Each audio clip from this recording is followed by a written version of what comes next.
हमारे दरमियान बहुत ही अहम शख्सियात मौजूद हैं। मैं सबसे पहले प्रोफेसर अचिन विनायक साहब से दरख्वास्त करूंगा। अचिन विनायक साहब दिल्ली यूनिवर्सिटी में उस्ताद रह चुके हैं, वहाँ से रिटायर्ड हैं। आप डिपार्टमेंट ऑफ पॉलिटिकल साइंस के हेड थे।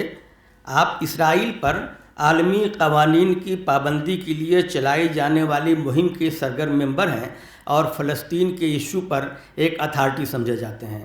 प्रोफेसर साहब अभी फरमा रहे थे कि वो अंग्रेज़ी में बोलेंगे, हिंदी बहुत अच्छी नहीं है। उनसे गुजारिश की गई है कि आप मिली जुली ज़बान अगर बोलेंगे तो ज़रा और लोगों के लिए ज़रा आसानी होगी।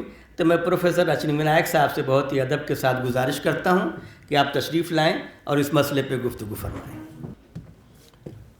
सबसे पहले मैं शुक्रिया अदा करना चाहूँगा कि आपने मुझे बुलाया है इस विषय के ऊपर बात करना। मेरे पहले 40 साल मैं इंडिया से बाहर रहा और इंग्लैंड में मैंने सबसे पहले थोड़ा बहुत पंजाबी सीखा।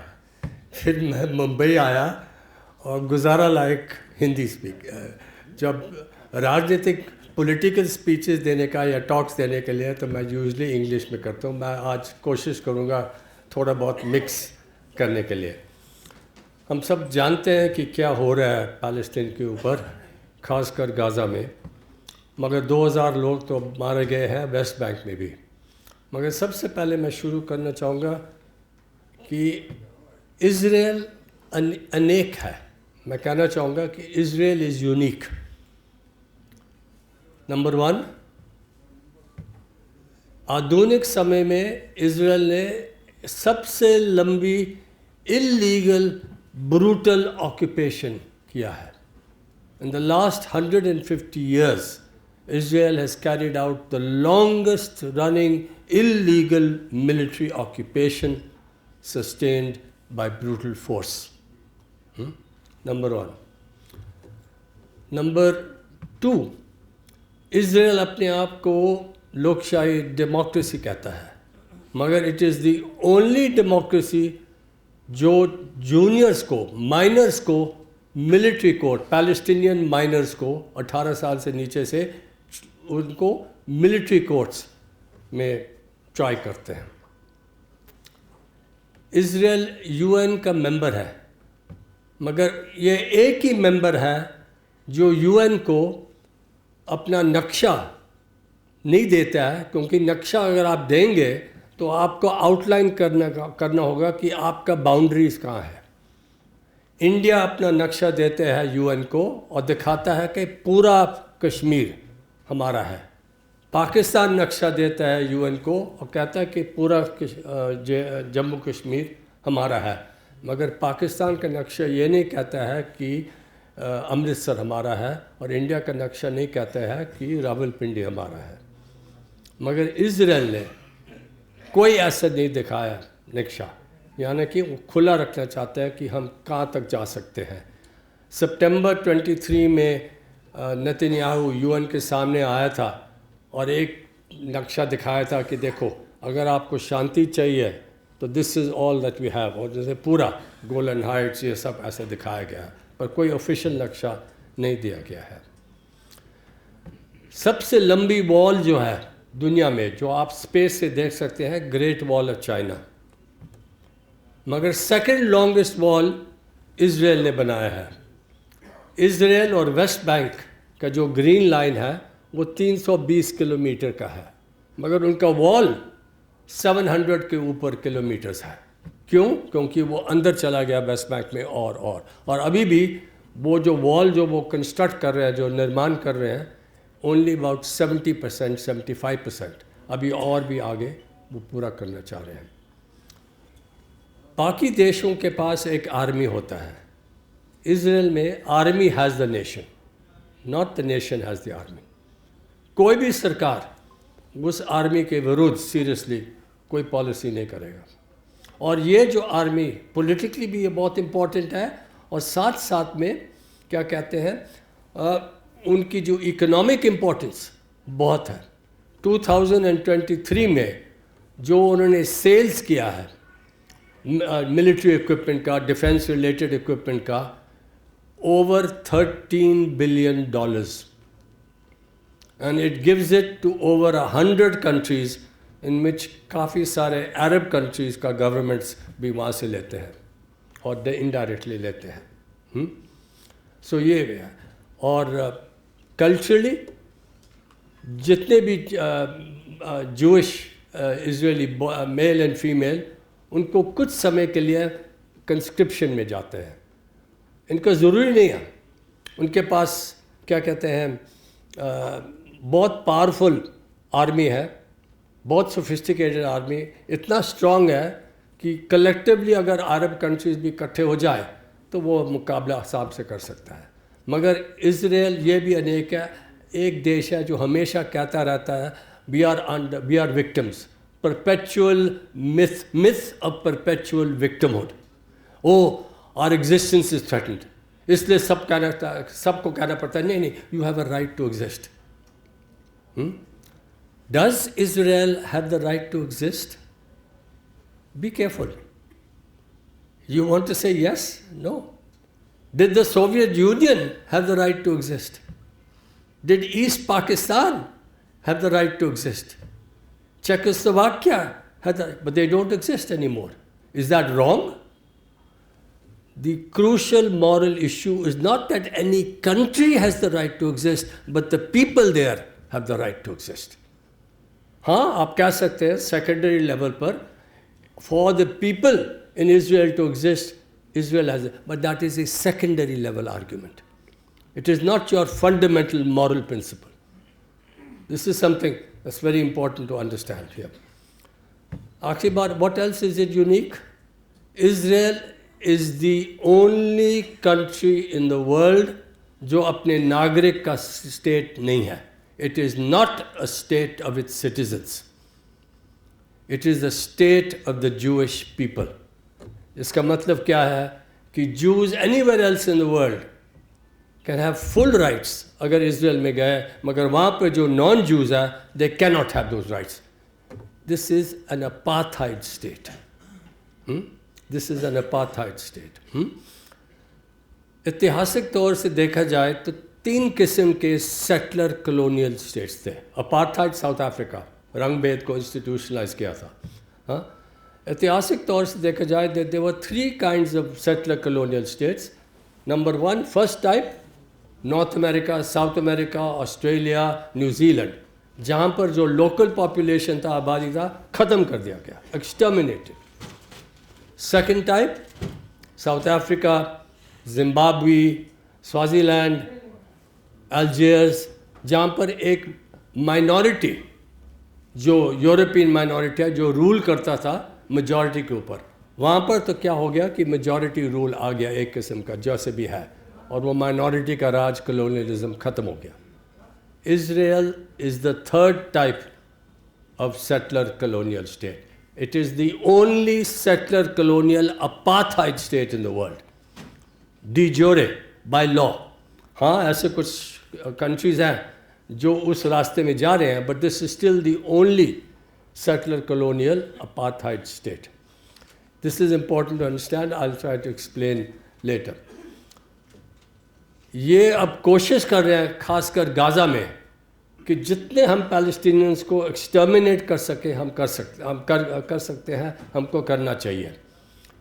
अब 8% लैंसेट में कहा गया 2 lakh people have been injured seriously और किल्ड. 8% गाज़ा पॉपुलेशन घायल हो गए या गुजर गए. 8% ऑफ द इंडियन पॉपुलेशन अगर इस तरह सा होता है इंडिया में वुड बी 7 करोड़ पीपल. और इसके सामने दुनिया के जो सरकार हैं, जो दुनिया के स्टेट्स हैं, चुप है, कुछ नहीं कर रहे हैं. हाँ, वर्बली कुछ कहते हैं ये वो, मगर क्या कर रहे हैं? ये एक बहुत सीरियस प्रॉब्लम हमारे सामने जो हमको देखना होगा. क्योंकि जैसे अज़लाम जी ने कहा था कि ऑक्यूपेशन के अंदर जो ऑक्यूपाइड है उनका अधिकार है कि आर्म रेजिस्टेंस करने का भी, सिविलियंस को मारने का नहीं, मगर आर्म रेजिस्टेंस करने का है. और जो ऑक्यूपायर है उनका कोई अधिकार नहीं है या पीसफुली या वायलेंटली अपने इलीगल ऑक्यूपेशन को रखना है या मजबूत करने का. Israel can not claim by law the right to self defence. मगर ये बोलते रहते हैं ओके। अब स्थिति ये हम देख रहे हैं, इज़राइल ने पैलेस्टीनियंस को गाज़ा के अंदर दबा रखा है, made it an even smaller prison. वो कोशिश कर रहे हैं इनको भी एक्सटर्मिनेट करने का, डिजीज़, एड के लिए रुकावट करना, ये सब कोशिश कर रहे हैं, मगर फिर भी उनके लिए मुश्किल है। वेस्ट बैंक में धीरे धीरे आगे बढ़ना चाह रहा है, क्योंकि अब इस समय it is very very very difficult and I think not possible for Israel to exterminate the Palestinian people. ये नहीं हो सकेगा। उनकी कोशिश क्या है गाज़ा में? प्लान ये है कि चलो हम नॉर्दर्न पार्ट को रखेंगे बफर, इकोनॉमिकली भी लिए बहुत हमारे लिए महत्वपूर्ण होगा, क्योंकि वहाँ पर ऑयल है, गैस इन द शोर में। इनको दबा रखेंगे पैलेस्टीनियंस को गाज़ा के अंदर, और किसी न किसी टाइम, पता नहीं कब, वहाँ पर भी जो असॉल्ट हो रहा है वो भी रुक जाएगा। I can't say well. ठीक है, अब उसके बाद कौन गवर्न करने का? और यूएस और इज़राइल के बीच में बातचीत हो रहा है, और ख़ासकर यूएस चाहता है कि वो जो ट्रेंड था, जो पहले जो चल रहा था, नॉर्मलाइजेशन बाय अरब कंट्रीज़, नॉर्मलाइजेशन जो हो रहा था वो फिर शुरू करे, ख़ासकर सऊदी अरेबिया को लाने के लिए, ताकि वो भी नॉर्मलाइज करे रिलेशंस इज़राइल के साथ। तो उनके बातचीत हो रहा है, वो कह रहे हैं कि चलो गवर्निंग स्ट्रक्चर जो होगा साउथ गाज़ा में, सदर्न पार्ट ऑफ गाज़ा में, इसको हम यूएई को बुला लें, क्योंकि यूएई ने कहा था कि we are open to it, UAE को अगर ला सकते हैं।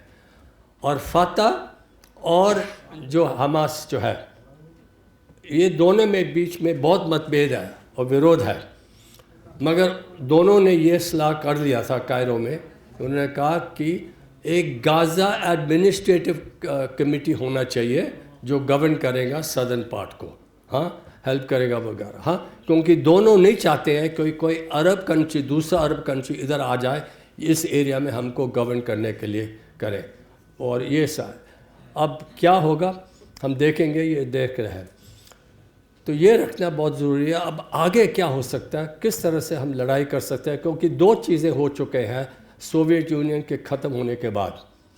सोवियत यूनियन के ख़त्म होने के बाद जितने भी ज़्यादा जो दुनिया में जो स्टेट्स हैं, जो सरकार है, वो नज़दीक होते गए इज़राइल के साथ, खासकर इंडिया भी बिफोर बीजेपी, मगर बीजेपी ने एक आइडियोलॉजिकल कमिटमेंट किया, अफिनिटी किया जो नहीं था, मगर 1991 के बाद जितने भी ज़्यादा स्टेट्स थे वो उस तरफ गए, हाँ, नज़दीक। मगर वेस्टर्न यूरोप में, नॉर्थ अमेरिका में, अफ्रीका के कई जगह में, मिडिल ईस्ट में बहुत, ऑब्वियसली साउथ ईस्ट एशिया में भी कई जगह में, जो सिविल सोसाइटी के अंदर जो सपोर्ट जो है पैलेस्टीनियंस को, वो बढ़ता गया। So you have this difference, यहाँ पर कम होता गया और यहाँ पर बढ़ता गया। और अब एक चीज़ जो हुआ है इस संघर्ष के बाद, जो इसने असॉल्ट किया, जो जेनोसाइड किया इज़राइल ने, कि अब उन्होंने एक्सपोज किया कि ज़ायनिज़्म क्या है। ज़ायनिज़्म एक बहुत रेसिस्ट, विशियस, एक्सक्लूसिविस्ट आइडियोलॉजी है, और ये जो है अब पब्लिक के अंदर ये फैला गया। इंटरेस्टिंगली, और मैं सच बताऊंगा, मुझे नहीं लगता कि इंडिया में जो सिविल सोसाइटी इतना सपोर्ट देते हैं। अगर इंडिया में आप कहेंगे कि मैं पूरी तरह से समर्थन करता हूँ पैलेस्टीनियंस को, तो लोग कहेंगे भाई ये तो आइदर लेफ्टिस्ट है या मुस्लिम है। मगर पैलेस्टाइन का इशू मुस्लिम इशू नहीं है, एक सिंपल बेसिक डिसेंसी का मसला है। हमारी जो काबिलियत है कि हम किसी के साथ जो ओप्रेस्ड है, हाँ, के साथ उनको समर्थन कर सकते हैं, उनके साथ सिंपैथाइज, हमारा यूनिवर्सल ह्यूमैनिटी का जो फीलिंग्स है वो इस पे है। मगर ट्रेजेडी क्या है पैलेस्टीनियन पीपल का, कि ये एक रिमार्केबल पीपल रहा है, but apart from a few times this remarkable and courageous people have never had the leadership that they deserve. उनके पास वो लीडरशिप जो होना चाहिए था वो नहीं हुआ। इसका मतलब है क्या है? फातह ऑस्लो अकॉर्ड्स के बाद एक सब कॉन्ट्रैक्टर बन गया, एक सब कॉन्ट्रैक्टर बन गया ऑक्यूपेशन के लिए। वहाँ पर वेस्ट बैंक में सबसे ज़्यादा पैसा एड EU से आता है, यूरोपियन यूनियन से। मगर जो सिक्योरिटी सिस्टम है, पुलिस सिस्टम जो पैलेस्टीनियन का सिक्योरिटी ए में, सबसे ज़्यादा पैसा US से आता है। और ट्रंप ने भी अब्बास के फ़ोन किया था इलेक्शन होने के बाद।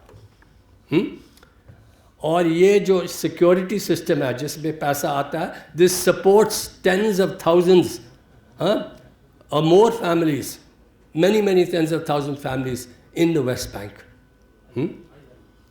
तो ये जो प्रॉब्लम है ये सॉल्व करना पड़ेगा। और बहुत सारे पैलेस्टीनियंस हैं, खासकर यंग जो है, जो ऑक्यूपाइड टेरिटरीज में है, वो कहता है कि ये फातह तो बेकार है, हमास कम से कम लड़ाई कर रहा है विरोध में, मगर वो भी कह रहे हैं कि हमको एक नया किस्म का लीडरशिप चाहिए। और इसका मतलब क्या है? आगे हम कैसे जा सकते हैं? देखिए, ये सोचना कि इज़राइल को आप आर्म्ड स्ट्रगल से हटाया जाएगा इज़ ए बिग मिस्टेक। ये नहीं हो सकता है।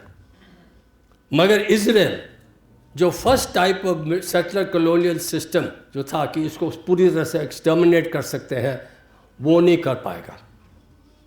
मगर रास्ता क्या है पैलेस्टीनियंस को अगर आगे जाने का है और चेंज करने का? और ये पैलेस्टीनियंस कहते हैं, हाँ, ये 2 स्टेट सोल्यूशन 1 स्टेट, ये उनके लिए डिसाइड करना होगा। हाँ, और पैलेस्टीनियंस के अंदर भी इसके बारे में मतभेद है।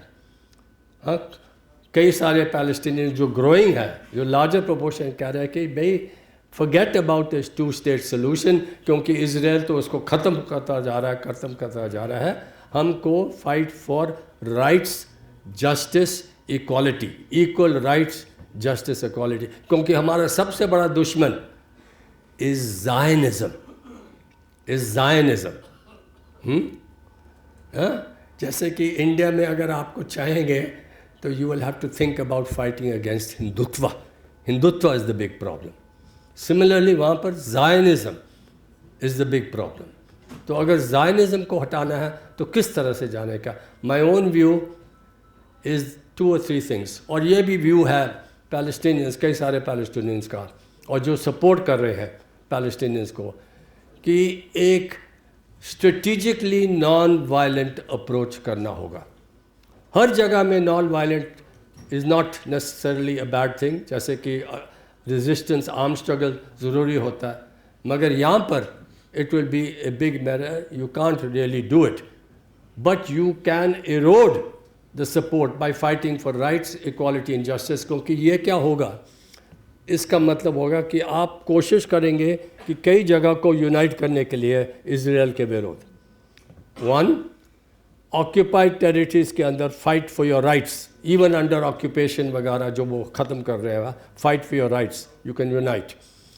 इज़राइल के अंदर जो 20% पैलेस्टीनियंस हैं जो लड़ाई कर रहे हैं फॉर देयर राइट्स, क्योंकि ज्यूज़ को ज़्यादा राइट्स मिलते हैं, दैट इज़ वाई वो कर रहे हैं, ये भी आप उनके साथ जोड़ सकते हैं।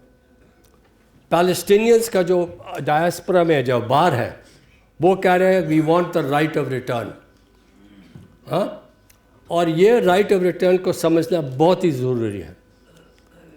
ये राइट ऑफ रिटर्न का मतलब नहीं है कि जो 6 मिलियन जो जूज़ हैं, पैलेस्टीनियंस हैं, वो सब वापस आएंगे उधर।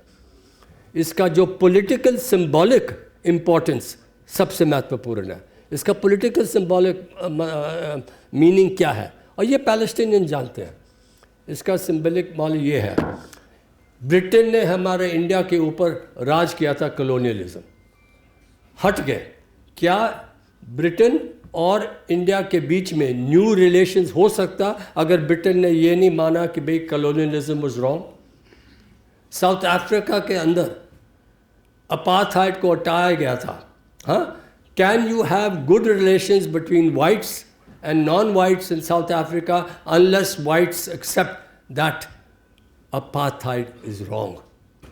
तो ये जो राइट ऑफ रिटर्न का सबसे सेंट्रल मतलब है कि Israel use and others must accept that the formation of Jews, even if it is considered a redemption for what happened to Jews in Europe by Hitler and others, was at the same time a violation and injustice to Palestinians.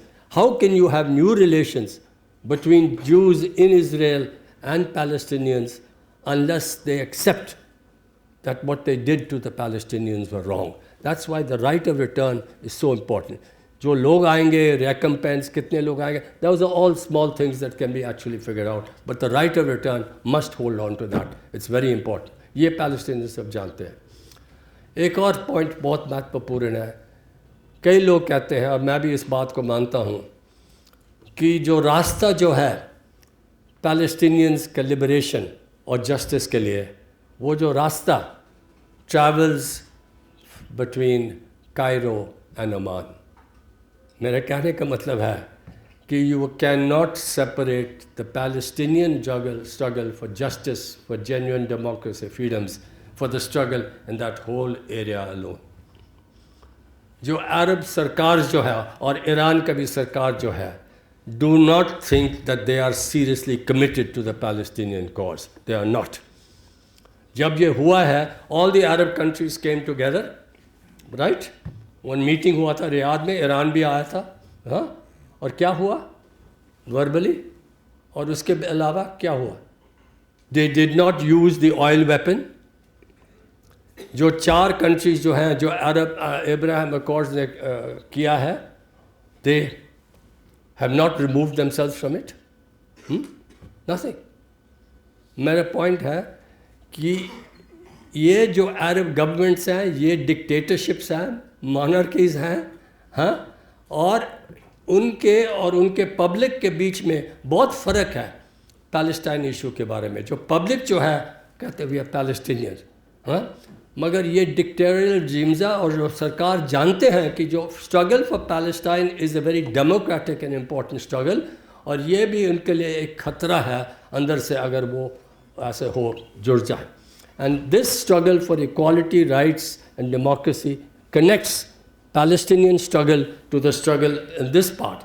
और ये struggle बहुत ही important है, क्योंकि अगर एक बार एक democratic regime आ जाए और अपने आप को स्टेबलाइज कर सके इन दीज एरियाज़, तो उसका जो रिलेशनशिप ऑफ फोर्सेस जो चेंज होगा जियोपॉलिटिकली यूएस के ऊपर, ये बहुत ही इम्पोर्टेंट हो जाएगा. इसलिए हम कहते हैं कि this is a very very important struggle. अगर आप अरब वर्ल्ड में देखेंगे, they have had the longest running dictatorships, खासकर जो गल्फ स्टेट्स हैं. गल्फ स्टेट्स इतना मोनार्कीज जो है वो इतना स्टेबल क्यों है?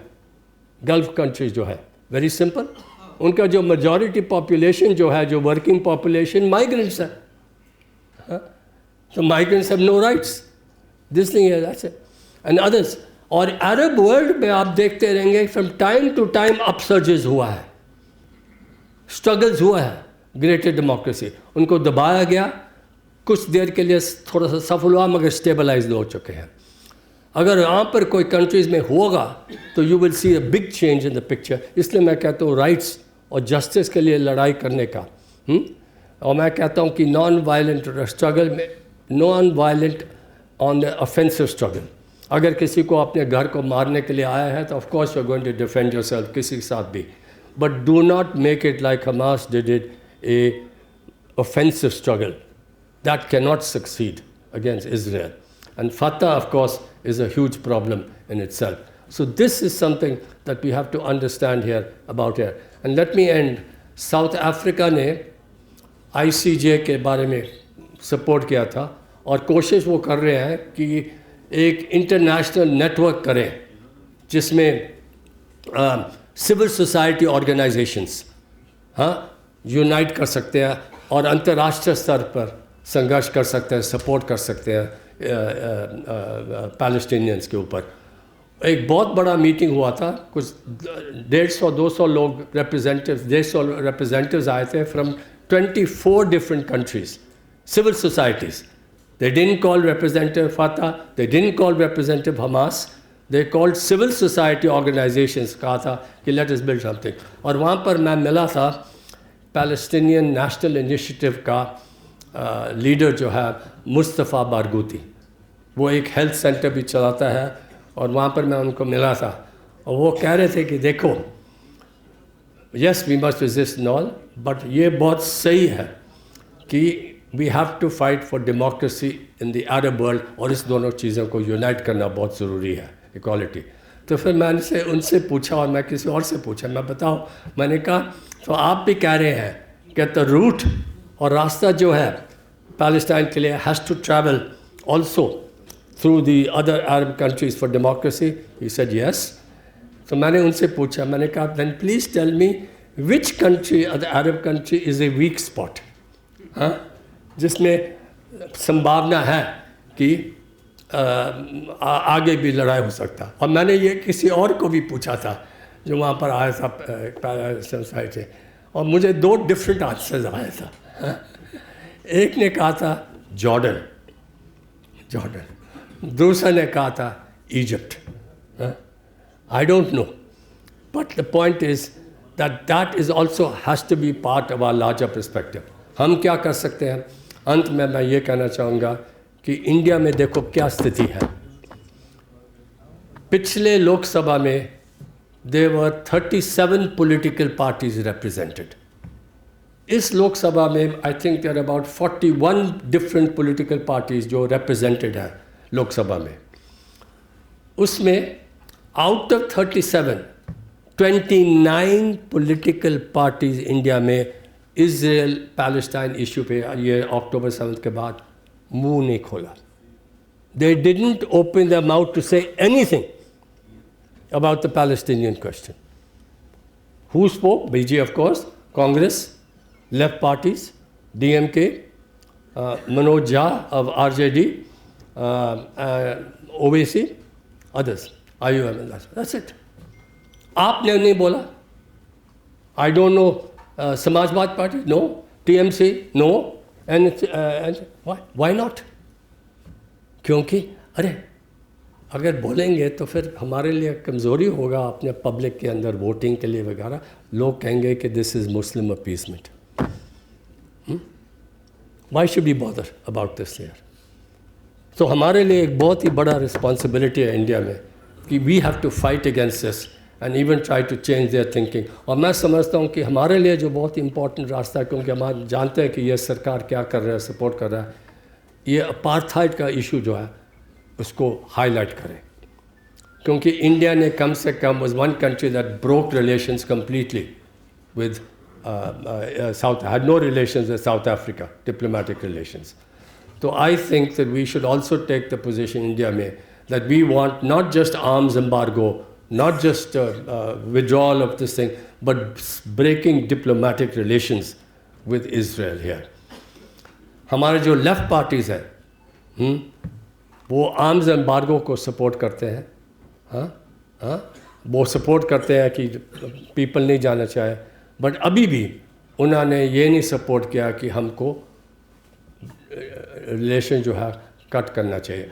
हाँ, हमको प्रोपेगेंडा के लिए ये ऐसा करना होगा। हम जानते हैं कि सरकार नहीं करेगा, but let us at least embarrass the existing political parties, let us at least try and publicise this issue and generate and using apartheid. Are you for apartheid? You are showing yourself कि आप genocide को support करेंगे, आप apartheid को भी support करेंगे। Apartheid, it at least resonates. और साथ में of course we have to carry on जो हमारे स्ट्रगल जो है स्टूडेंट्स के अंदर, सब जगह सिविल सोसाइटी के अंदर जो भी है, ये तो स्ट्रगल करना है। क्योंकि लेजिटिमाइज करने के लिए या स्ट्रगल करने के लिए क्या है, क्यों अंत में मैं ये कहूँगा कि जितने भी गवर्नमेंट्स हैं वो हमेशा 2 चीज़ें चाहते हैं। एक तो वो चाहते हैं कि हमको पूरी आज़ादी होनी चाहिए कि जो भी हम पॉलिसी करना चाहेंगे हम करेंगे। दूसरी जो है वो चाहते हैं कि जो पब्लिक जो है हमें इसको लेजिटिमाइज करे, सपोर्ट करता है। हमारा स्ट्रगल जो है at the level of breaking the legitimacy, undermining the legitimacy, and if we can become strong enough as many in the Palestinian diaspora are becoming, तो हमको पॉलिसी के ऊपर भी असर होगा। So I think that is the way that we move here. और मैं ये अंत में कहूँगा कि अगर हम पैलेस्टीनियंस को सपोर्ट करेंगे तो when we support the Palestinians we are expressing our own deepest sense of decency and humanity. Because that is what the Palestinian struggle really represents. It is so simple, it is so clear, the divide between victims and victimizers. In supporting them, we are at least doing something that is part of our developing our own decent aspects of our own life. Because of course we have all kinds of aspects here, but at least we are trying to do something to at least humanize our own selves as well as struggle for the Palestinian cause. Thank you very much.